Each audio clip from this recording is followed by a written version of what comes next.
নমস্কার, নিউজ ভ্যানগার্ডের এক নজরে 25 আপনাদের প্রত্যেকে জানাই স্বাগত। আমি রয়েছি অমিত আপনাদের সাথে।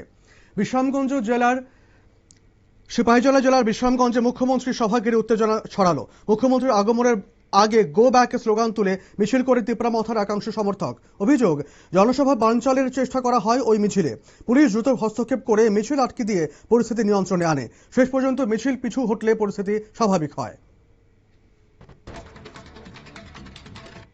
ধর্মনগর বিধানসভা উপনির্বাচনে শান্তিপূর্ণভাবে সম্পন্ন হয়েছে।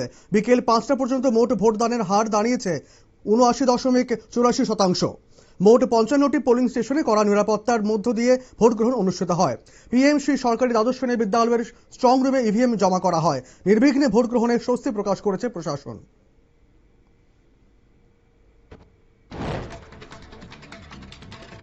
সোনামুড়া সামাজিক স্বাস্থ্য কেন্দ্রে নিয়মিয়মান বাউন্ডারি ওয়াল ঘিরে অর্থ দাবির অভিযোগ উঠেছে।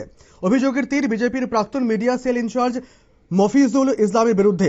সাংবাদিক পরিচয় দিয়ে তিনি কাজের ত্রুটি দেখিয়ে টাকা দাবি করে ভিডিও ভাইরাল করার হুমকিও দিয়েছেন বলে অভিযোগ ঠিকাদার আমিনুল ইসলামের। সিমনা তমাকারী এডিসি কেন্দ্রে সড়ক দুর্ঘটনায় দুজন মথা কর্মীর মৃত্যু হয়েছে। নির্বাচনী প্রচার মিছিল থেকে ফেরার পথে দুর্ঘটনার কবলে পড়ে একটি গাড়ি। ঘটনায় প্রায় 12 থেকে 15 জন আহত হন বলে জানা গেছে। আহতদের জিবিপি সহ বিভিন্ন হাসপাতালে ভর্তি করা হয়েছে। মৃতদের নাম উপেন্দ্র দেববর্মা ও সুমতি দেববর্মা বলে জানা গেছে। এডিসি ভোটের প্রাককালে তেলিয়ামুড়া মহারানীপুর কেন্দ্রে তিপ্রামথা সহ বিরোধী শিবিরে ভাঙন দেখা দিল।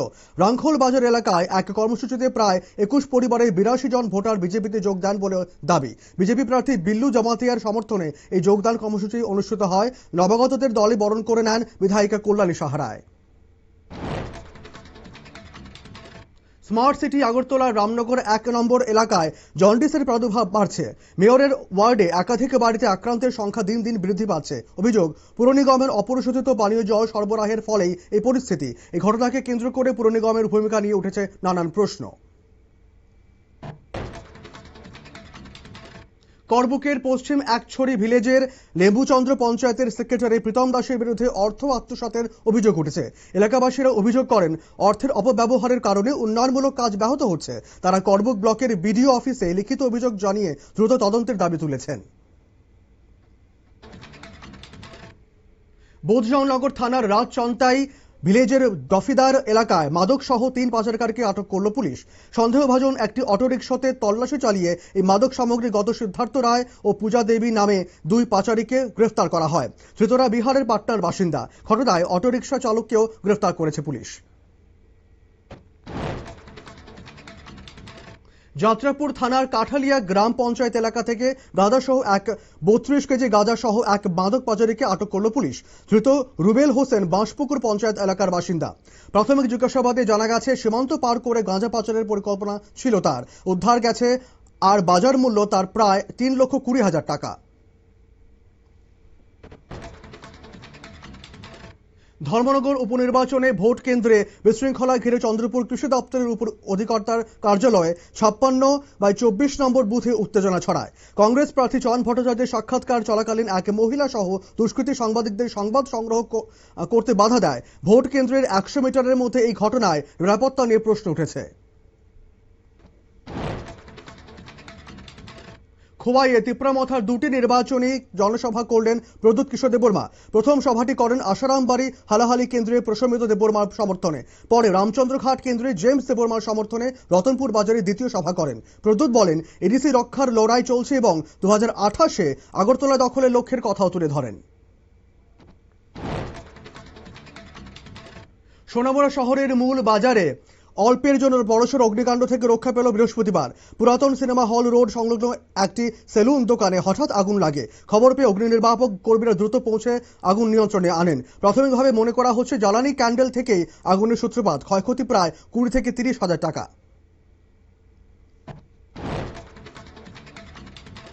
ধর্মনগর উপনির্বাচনে বিশেষ আকর্ষণ ছিল মহিলা পরিচালিত 3টি ভোট কেন্দ্র। নয়াপাড়া EM সরকারি উচ্চ মাধ্যমিক বিদ্যালয়ের 3টি বুথে দায়িত্বে ছিলেন সম্পূর্ণ মহিলা ভোটকর্মীরা। 57/37, 56/37, 56/39 এবং 56/40 নম্বর বুথ ভোটারদের ভিড় লক্ষ্য করা যাচ্ছে। শান্তিপূর্ণভাবে ভোট দিচ্ছেন সাধারণ মানুষ। এলাকায় উৎসবের আবহ বিরাজ করছে। ধর্মনগর বিধানসভা কেন্দ্রের 32 নম্বর বুথে ইভিএম বিভ্রাটে সাময়িকভাবে বন্ধ হয়ে যায় ভোট গ্রহণ। পিএম শ্রী বালিকা বিদ্যালয়ের 56/32 নম্বর পোলিং স্টেশনে সকাল 8:15 নাগাদ সমস্যা দেখা দেয়।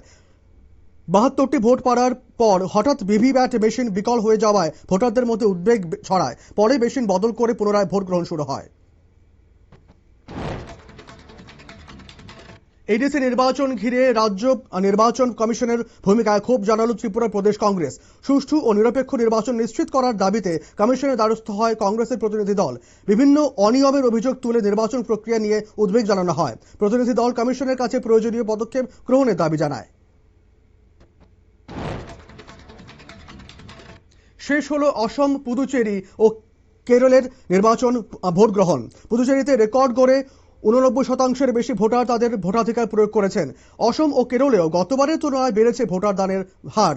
অসম ও পুদুচেরিতে এনডিএ বনাম বিরোধী জোট আর কেরলে এলডিএফ ও ইউডিএফ এর মধ্যে মূল লড়াই হয়েছে। মধ্যপ্রদেশের ইন্দোর পুরসভায় বুধবার অধিবেশন চলাকালীন কাউন্সিলর বন্দে মাতরম গাইতে অস্বীকার করেন দুই কংগ্রেস ফৌজিয়া শেখ আলিম ও রুবিনা ইকবাল। ফলে সভায় উত্তেজনা দেখা দেয়। ফৌজিয়া অধ্যক্ষের নির্দেশে আইনি ভিত্তি নিয়েও প্রশ্ন তোলেন। বন্দে মাতরম গাওয়া বাধ্যতামূলক করার আইনি ব্যাখ্যার দাবি করেন তারা।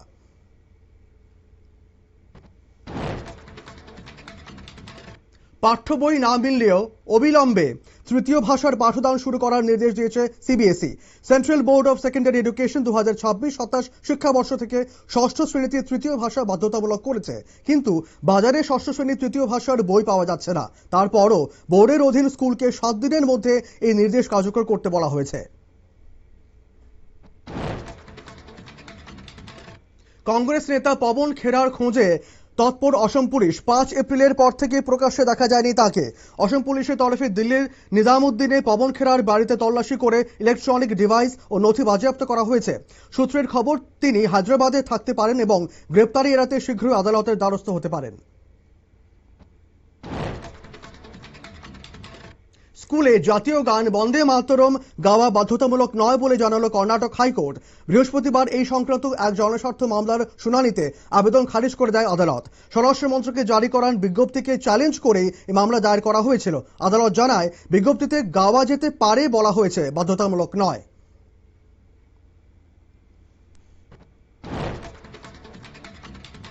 দুই দশক পর বিহারে শেষ হতে চলেছে নীতিশ কুমারের মুখ্যমন্ত্রীত্বের অধ্যায়। শুক্রবার তিনি দিল্লি যাচ্ছেন রাজ্যসভার সাংসদ হিসেবে শপথ নিতে। সূত্রের খবর 14 এপ্রিল তিনি মুখ্যমন্ত্রীর পদ থেকে ইস্তফা দিতে পারেন। এরপরই বিহারে নতুন মুখ্যমন্ত্রী হিসেবে নাম নিয়ে জল্পনা শুরু হয়েছে। সম্ভাব্য তালিকায় রয়েছে উপমুখ্যমন্ত্রী সম্রাট চৌধুরীর নাম।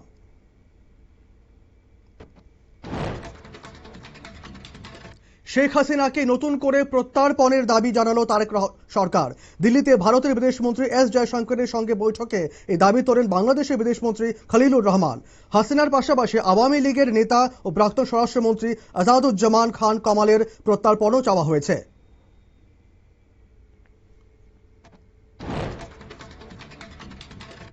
শেখ হাসিনার জমানায় আন্দোলনের সময় আবু সাইয়েদের হত্যায় প্রাক্তন 2 পুলিশ কর্মীকে মৃত্যুদণ্ড দেওয়া হয়। বৃহস্পতিবার সেই রায় ঘোষণা করেছে ঢাকার আন্তর্জাতিক অপরাধ ট্রাইব্যুনাল। মামলায় দোষী সাব্যস্ত হন 30 জন। তাদের মধ্যে 3 জনকে যাবজ্জীবন সাজা দেওয়া হয়েছে, বাকি 25 জনকে বিভিন্ন মেয়াদে সাজা দেওয়া হয়েছে। ইসরায়েল এবার থেকে আবার লেবাননে হামলা শুরু করেছে। হামলায় ইতিমধ্যে মৃতের সংখ্যা ছাড়িয়েছে 250। বেঞ্জামিন নেতানিয়াহুর সেনা দাবি করেছে সাম্প্রতিক হামলায় তারা খতম করেছে হেজবুল্লাহ প্রধান নাইম কোসেমের প্রধান সহকারী আলী ইউসুফ হারশিকে। উল্লেখ্য, এই ইউসুফ হাজবুল্লাহ প্রধানের একাংশ সিদ্ধান্তের পরামর্শদাতা।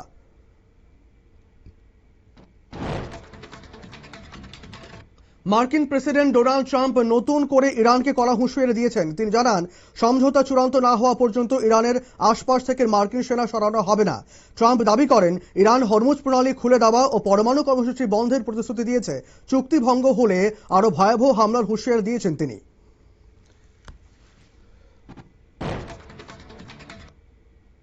এক নজরে 25 এখনকার মতো এই পর্যন্তই। পরবর্তী আপডেটস এবং সংবাদ দেখার জন্য চোখ রাখুন শুধুমাত্র নিউজ ভ্যানগার্ডের পর্দায়। ধন্যবাদ।